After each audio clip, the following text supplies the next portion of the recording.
जय मां कामाख्या। आपका बहुत बहुत स्वागत है कामाख्या धाम में। मेष राशि मई माह सन 2022 कैसा रहेगा, आइए जानते हैं। लेकिन उससे पहले जानते हैं मुख्य त्योहार। 3 तारीख को भगवान परशुराम जयंती या अक्षय तृतीया, वह शुभ दिन जब कोई भी कार्य किया जा सकता है, कोई भी मंगल कार्य किया जा सकता है। 8 तारीख को गंगा जयंती है और 9 तारीख को मां बगला मुखी जयंती, शत्रुओं की विनाशक करने वाली मां बगला मुखी की जयंती। इस दिन अगर पूजा अर्चना आराधना विशेष रीति से की जाए तो शत्रु 100% शांत हो जाएंगे। और मां बगला मुखी के पास एक विशेष आकर्षण शक्ति भी है, सम्मोहिनी शक्ति है, मोहिनी शक्ति है। और आप उस दिन अगर पूजा अर्चना करते हैं विशेष रीति से, क्योंकि तंत्र की देवी है। वैसे तो तामसिक और सात्विक दोनों तरीकों से कार्य किया जा सकता है, लेकिन जरा सी भी नाराज अगर हो जाए मां बगलामुखी विशेषता, तो बहुत बुरे परिणाम देती है। और हां, तत्काल आपको उसका फल भी देती है। तो निश्चित 9 तारीख को मां बगलामुखी मां की आराधना पूजा अर्चना करके आप अपनी मनोकामनाएं पूर्ण कर सकते हैं। आइए आगे बढ़ते हैं। 10 तारीख को मां सीता जयंती, जानकी जयंती, और 12 तारीख को मोहिनी एकादशी, और 16 तारीख को बुद्ध जयंती या वैशाख माह की पूर्णिमा, और 30 तारीख को सोमावती अमावस्या। अब हम बात करते हैं ग्रह गोचर पर। सूर्य और राहु की अगर बात करें तो लग्न में विराजित हैं बुद्ध देव द्वितीय भाव पर, शुक्र और बृहस्पति, देवगुरु बृहस्पति और दैत्यों के गुरु शुक्र द्वादश भाव पे विराजित है। द्वादश भाव जो कि हमारा शयन कक्ष है। शयन कक्ष में दोनों गुरुदेवों का, एक राक्षस गुरुदेव दैत्य गुरुदेव और दूसरा देव गुरु बृहस्पति का विराजित होना निश्चित कुछ ना कुछ उथल पुथल अवश्य करेगा। क्या करेगा जानेंगे आगे। और अब बात करते हैं मंगल और शनि की। यह भी एकादश भाव जो कि प्राप्ति का भाव है, लाभ का भाव है।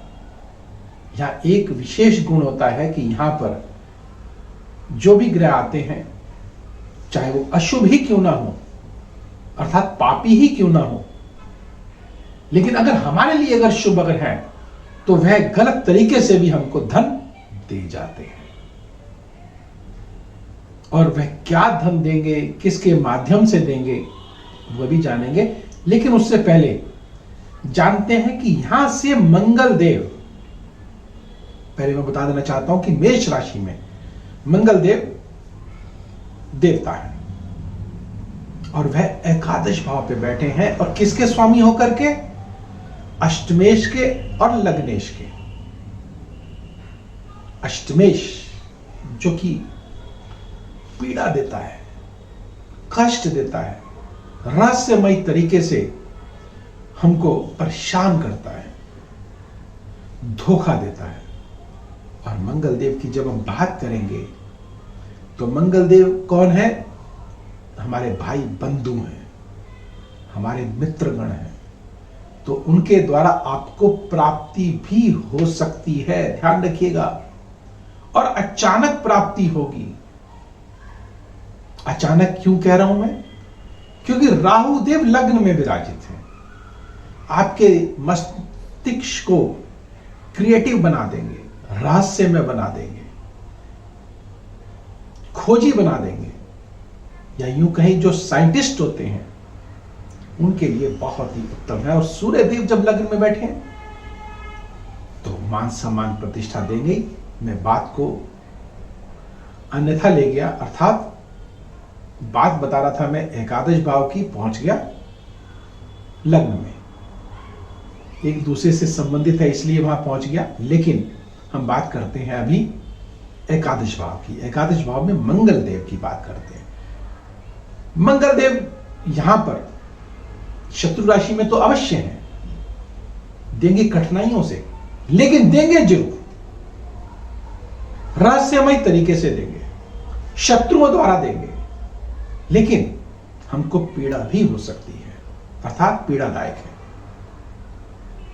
रक्त संबंधी विकार भी हमको हो सकते हैं अगर स्वास्थ्य की दृष्टि से हम देखेंगे तो। साथ में शनिदेव बैठे हैं और स्व की राशि में बैठे हैं, स्थिरता लिए हुए हैं। लेकिन मंगल और शनि की अगर बात करें तो कठिनाइयों के साथ, आप यूं समझ लीजिएगा, कठिनाइयों के साथ आपको धन की प्राप्ति होगी, लेकिन होगी जरूर, निश्चितता होगी। और अगर हमने थोड़ा धैर्य रख लिया तो फिर कहने ही क्या है। आप इस माह निश्चितता, मैं ये कहूंगा कि बहुत बड़े धन के स्वामी आप बन सकते हैं। बृहस्पति देव द्वादश भाव में बैठे हुए हैं और भाग्य के स्वामी होकर के बैठे हुए हैं। द्वादश भाव जो कि अशुभ भाव होता है, शुक्र के लिए यहां पर शुभ भाव होता है, लेकिन बृहस्पति देव के लिए यहां पे अशुभ है। और शुक्र देव यहां पे उच्च के होके बैठे हैं। एक बहुत चमत्कारिक आपको मैं तिथियां देता हूं। जो जातक प्रेम संबंधों में है, ध्यान रखिएगा, तारीखें नोट कर लें।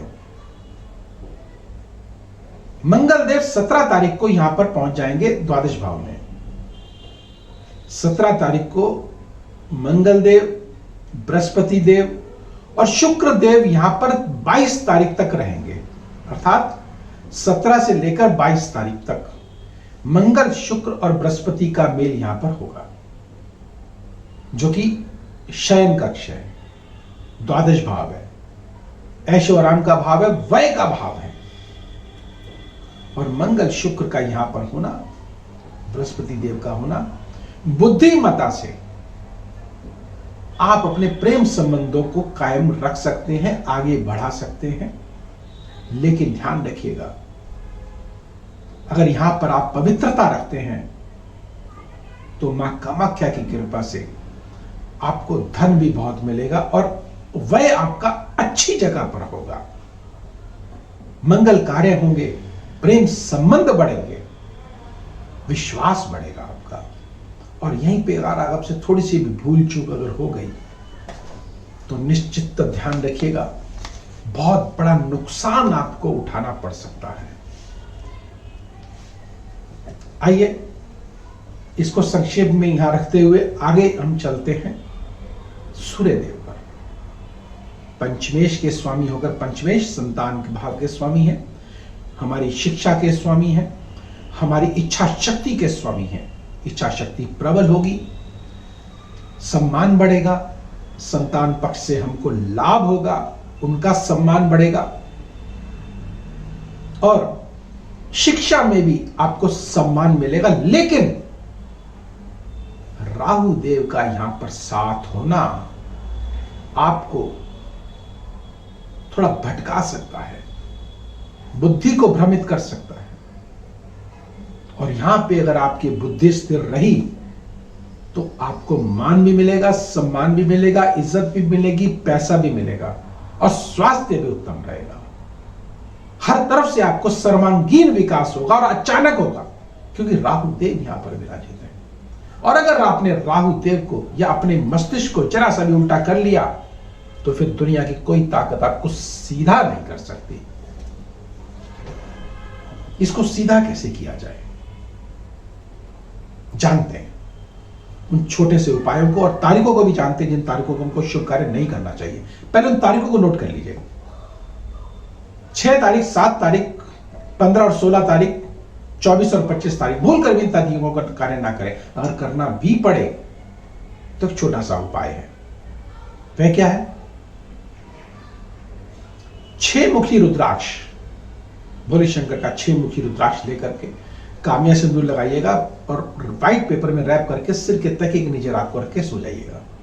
एक छोटा सा मंत्र है, शम ओम ओम ऊठ, उस मंत्र का जाप करते हुए प्रातःकाल सूर्योदय से पूर्व, ध्यान रखिएगा, जो तिथि आपको बता रहा हूं, जो समय आपको दे रहा हूं, जो मुहूर्त दे रहा हूं, ध्यान रखिएगा, सूर्योदय से पूर्व उसको जल प्रवाह कर दीजिएगा और अपनी जो भी मनोकामनाएं हो वह अपनी रखिएगा। तो जो इस माह में अशुभ ग्रह हैं वह निश्चितता शुभ ग्रह में परिवर्तित होंगे और मंगल कार्यों में परिवर्तित हो जाएंगे और आपका भाग्य अवश्य उज्जवल हो जाएगा। यह है मेष राशि मई माह सन 2022। अगर आपको पसंद आया हो तो लाइक करें, सब्सक्राइब करें, बेल बटन को अवश्य दबाएं जिससे अगला वीडियो आपके पास सबसे पहले पहुंचे और आप लाभ उठा सकें। मैंने पिछले भी कई अंकों में आपको बताया है कि भगवान और शैतान में क्या अंतर है, वह आप अगले वीडियो में देखेंगे। अब मुझे दीजिए आज्ञा। जय मां कामाख्या।